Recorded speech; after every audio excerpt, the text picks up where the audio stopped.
नमस्कार बच्चों, आज हम क्लास 10th में चैप्टर नंबर 16 घन, घनाभ, बेलक, शंकु, गोलों के पृष्ठीय क्षेत्रफल और आयतन के बारे में कल आप विभिन्न प्रकार के फॉर्मूले आप तैयार करवाए थे। आज हम एक्सरसाइज नंबर 16.1 में क्वेश्चन नंबर फर्स्ट है आपकी घनाभ की लंबाई आपको दे रखी है बराबर 12 सेंटीमीटर, चौड़ाई दे रखी है d बराबर चौड़ाई ब्रेथ v बराबर 9 सेंटीमीटर, ऊंचाई h बराबर दे रखी है आपको 5 सेंटीमीटर। घनाभ का संपूर्ण पृष्ठीय क्षेत्रफल टोटल सरफेस एरिया 2 गुना लंबाई गुना चौड़ाई, चौड़ाई गुना ऊंचाई, ऊंचाई गुना लंबाई, 2 लंबाई 12 गुना 9, 9 गुना 5 और 5 गुना 12, 2 गुना इन सबको गुणा करके योग कर लेंगे 213 को 2 से गुणा करेंगे 426 सेंटीमीटर स्क्वायर। अब हम घनाभ का आयतन ज्ञात करेंगे। घनाभ का आयतन की लंबाई गुना चौड़ाई गुना ऊंचाई 12 गुना 9 गुना 5 सेंटीमीटर गुना सेंटीमीटर गुना सेंटीमीटर सेंटीमीटर क्यूब आएगा, तो ये हो गया 540 घन सेंटीमीटर। इस प्रकार से हमने घनाभ का पृष्ठीय क्षेत्रफल, संपूर्ण पृष्ठीय क्षेत्रफल और आयतन ज्ञात किया। अब क्वेश्चन नंबर 2 में है आपकी, क्वेश्चन नंबर 2 है आपके कि एक घनाभ है जो है आपके 3 घनों की भुजाएं दे रखी है 8 सेंटीमीटर और 6 सेंटीमीटर और 1 सेंटीमीटर। इनको पिघला करके एक नया घन बना रहे हैं। नए घन का संपूर्ण पृष्ठीय क्षेत्रफल हमको ज्ञात करना है। तीनों घनों की भुजाएं, तीनों घनों की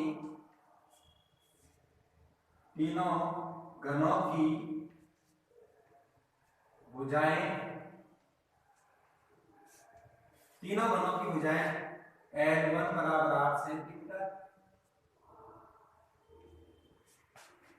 क्रमशः आपको दे रखी है L1 बराबर 8 सेंटीमीटर, L2 बराबर आपको दे रखा है 6 सेंटीमीटर और L3 बराबर दे रखा है आपको 1 सेंटीमीटर। L3 बराबर आपको दे रखा है 1 सेंटीमीटर। इन तीनों को पिघला करके एक नया घन बना रहे हैं, तो नए घन का आयतन, नए घन का आयतन बराबर तीनों घनों का कुल आयतन, तीनों घनों का कुल आयतन। नए घन का आयतन बराबर तीनों घनों का कुल आयतन, नए घन का आयतन बराबर तीनों घनों का कुल आयतन। तो नए घन का आयतन हो गया हमारा L3 बराबर L1 cube plus L2 cube plus L3 cube बराबर L है आपके 8 का क्यूब प्लस 6 का क्यूब प्लस 1 का क्यूब। 8 का क्यूब होगा 512, 6 का क्यूब होगा 216, 1 का क्यूब होगा आपके 1, ये हो गया आपके 729 सेंटीमीटर क्यूब। हमें नए घन की भुजा निकालनी है, तो L बराबर इसका क्यूब रूट लेंगे, क्यूब रूट 729, 729 का क्यूब रूट लेंगे, 730 का आप फैक्टराइजेशन करेंगे। फैक्टराइजेशन करने के बाद में इसके फैक्टराइजेशन करेंगे 9 गुणा 9 गुणा 9, ये आ गया आपके 9 सेंटीमीटर। तो नए घन की भुजा आ गई आपके 9 सेंटीमीटर। तो नए घन का संपूर्ण पृष्ठीय क्षेत्रफल, नए घन का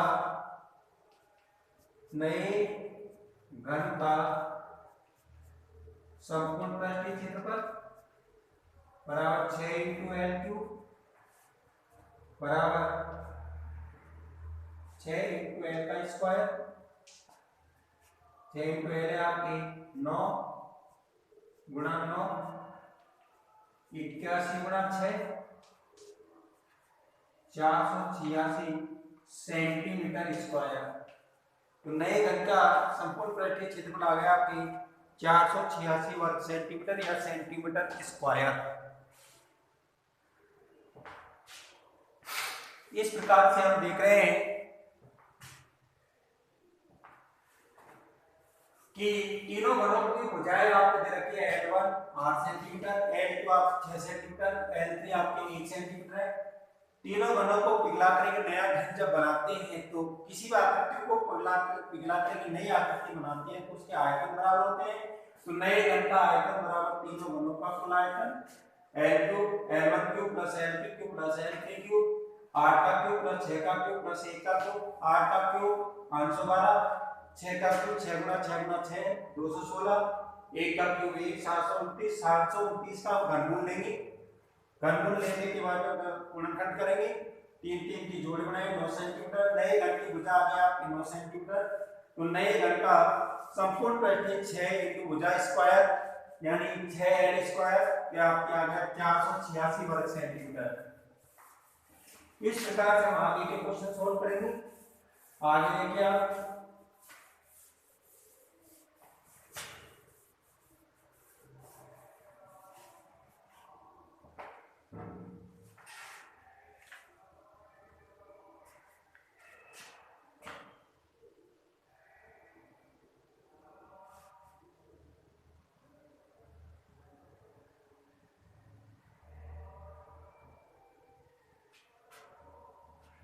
एक घन का पृष्ठीय क्षेत्रफल आपको दे रखा है। घन का प्रत्येक पृष्ठ का क्षेत्रफल आपको दे रखा है। यह आपके घन है।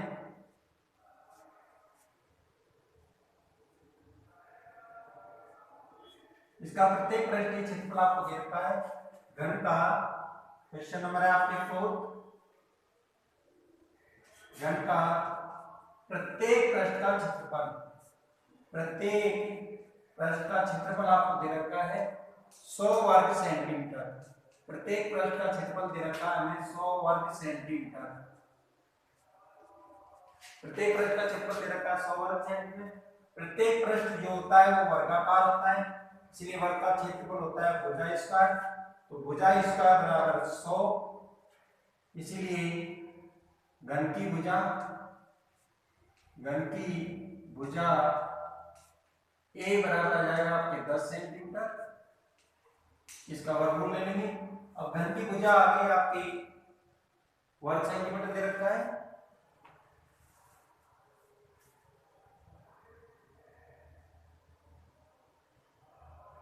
इसे काट करके घन की भुजा आ गई आपकी 10 सेंटीमीटर। इसे काट करके एक नया घन बना रहे हैं। इस प्रकार से एक नया घन बना रहे हैं।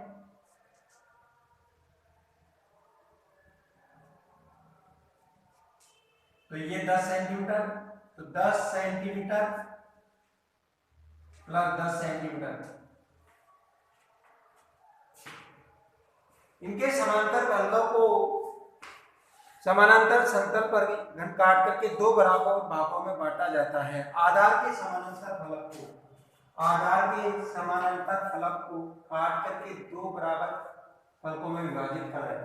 आधार के समानांतर फलक काटने पर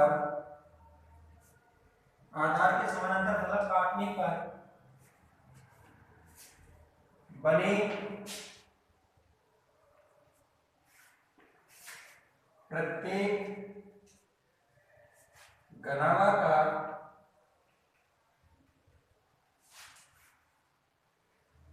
की भुजाएं आधार के समांतर जब फलक को काटेंगे, इस आधार के समांतर एक फलक जब काटेंगे तो लंबाई और चौड़ाई आपकी हो जाएगी, ऊंचाई हमारी आधी हो जाएगी। इसलिए लंबाई L बराबर 10 सेंटीमीटर, चौड़ाई B बराबर 10 सेंटीमीटर, B बराबर आपके 10 सेंटीमीटर और ऊंचाई हमारी जो होगी H, ये ऊंचाई हमारी H जो होगी वो हमारी आधी हो जाएगी। तो 10 की आधी हो जाएगी हमारे 5 सेंटीमीटर, ऊंचाई हमारी हो जाएगी 5 सेंटीमीटर। हम देख रहे हैं कि पहले वर्गाकार की या घनाभाग जो था उसकी भुजा आई थी हमारी 10 सेंटीमीटर, क्योंकि उसका पृष्ठीय क्षेत्रफल हमको दिया हुआ था और पृष्ठीय क्षेत्रफल से हमने इसका वर्ग लिया हमने, तो इसको 100 वर्ग सेंटीमीटर प्रत्येक पृष्ठ का 100 वर्ग सेंटीमीटर आपके क्षेत्रफल दिया हुआ था।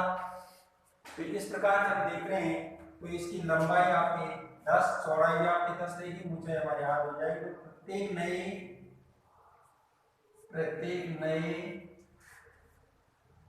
घनाभाकार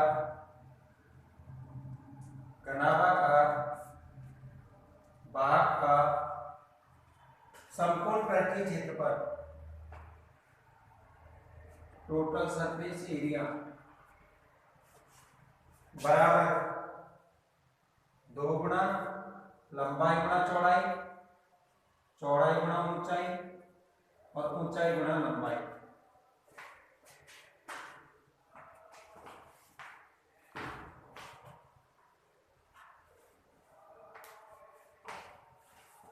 इस प्रकार से मान रखेंगे इसका, बराबर 2 लंबाई 10 गुना चौड़ाई 5, लंबाई 10 गुना 10 प्लस लंबाई 10 गुना 10 फिर 10 गुना 5 प्लस 5 गुना 10 सेंटीमीटर स्क्वायर। इस प्रकार से 2 100 प्लस 50 सेंटीमीटर स्क्वायर, तो 400 वर्ग सेंटीमीटर। प्रत्येक का क्षेत्रफल हो जाएगा आपके 400 वर्ग सेंटीमीटर। तो हम देख रहे हैं किसकी,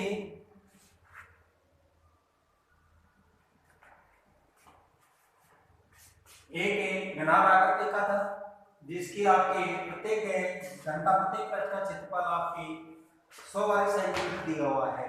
प्रत्येक पृष्ठ वर्गाकार होता है तो वर्ग का क्षेत्रफल बराबर 100, तो घन की भुजा निकालेंगे तो 100 का वर्गमूल आ जाएगा हमारे 10। आधार के समानांतर पृष्ठ के 2 भाग करते हैं, तो आधार के जब समांतर पृष्ठ के भाग करते हैं तो लंबाई आपके आधार के समांतर पल काटने पर बनी प्रत्येक घनाभाकार की भुजाएं हो जाएगी, लंबाई 10 हो रहेगी, चौड़ाई भी 10 होगी, ऊंचाई जो होगी 10 की आधी हो जाएगी 5 सेंटीमीटर।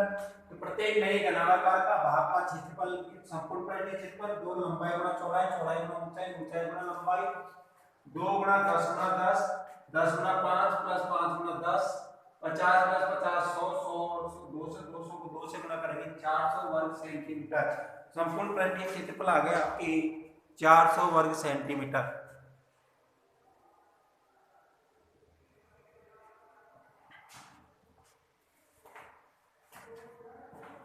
नेक्स्ट अब हम आगे क्वेश्चन सोल्व कर रहे हैं।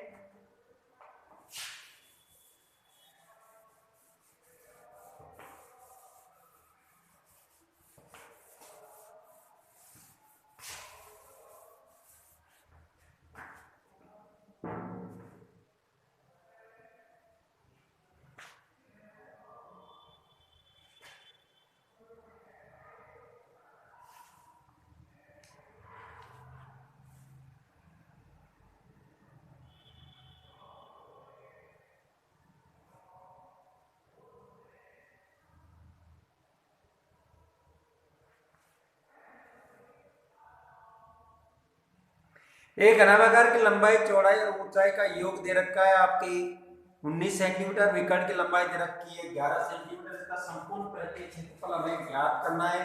ये आपके क्वेश्चन नंबर 6।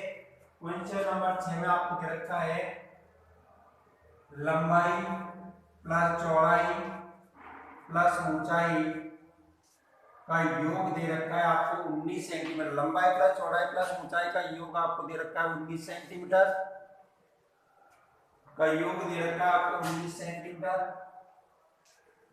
विकर्ण की लंबाई यानी लंबाई प्लस चौड़ाई प्लस ऊंचाई बराबर 19 सेंटीमीटर।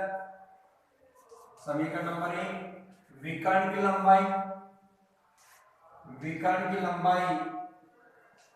बराबर आपको दे रखी है 11 सेंटीमीटर। विकर्ण की लंबाई दे रखी है हमें 11 सेंटीमीटर। विकर्ण की लंबाई का फॉर्मूला होता है L square plus B square plus H square का अंडर रूट बराबर 11। इसीलिए L square plus B square plus H square बराबर 11 का वर्गमूल हो जाएगा 21 सेंटीमीटर स्क्वायर। यह आपके समीकरण नंबर 3। देखिए यहाँ पर लंबाई प्लस चौड़ाई प्लस ऊंचाई बराबर आपको दे रखी है 19 सेंटीमीटर। विकर्ण की लंबाई 11 सेंटीमीटर आपको दी हुई है, तो विकर्ण का सूत्र लगा देंगे L square plus B square plus H square का वर्गमूल बराबर 11। दोनों और वर्ग करेंगे तो l square plus b square plus h square बराबर 11 का वर्ग हो जाएगा 121 सेंटीमीटर। हमें घनाभ का संपूर्ण पृष्ठीय क्षेत्रफल ज्ञात करना है। इसके लिए हमें एक सर्व समीकरण काम में लेंगे। सर्व समीकरण होती है l plus b plus h, a plus b plus h, c का होल स्क्वायर बराबर होता है l square plus b square plus h square plus 2ab l into b into h plus h into l। a plus b plus c का whole square बराबर a square plus b square plus c square plus 2ab plus 2bc plus 2c। 2 common ले लेंगे। इसमें समीकरण 1 व 2 व 3 से मान रख देंगे। l plus b plus c h का मान 19 का वर्ग बराबर l square plus b square plus h square रखेंगे हम 121।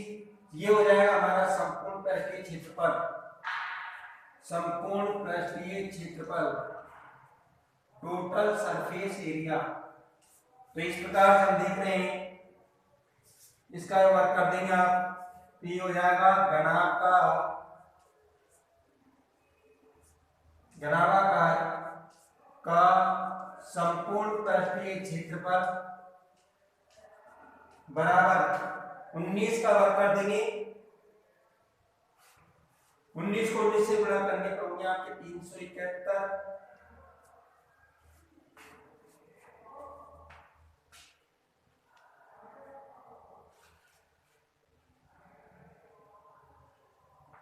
उन्नीस 361 माइनस 121 बराबर 240 वर्ग सेंटीमीटर।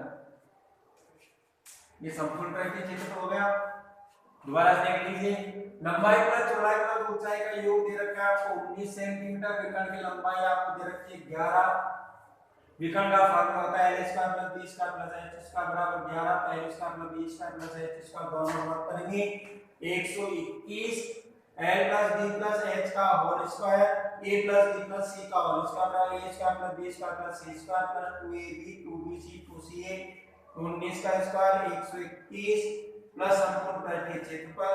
तो घनाभाकार का संपूर्ण पृष्ठीय क्षेत्रफल 361 माइनस 121 बराबर 240 वर्ग सेंटीमीटर। इस प्रकार से हम आगे के और विभिन्न प्रश्नों को सोल्व करेंगे। कोई प्रॉब्लम होगी कल सॉल्व करेंगे। धन्यवाद।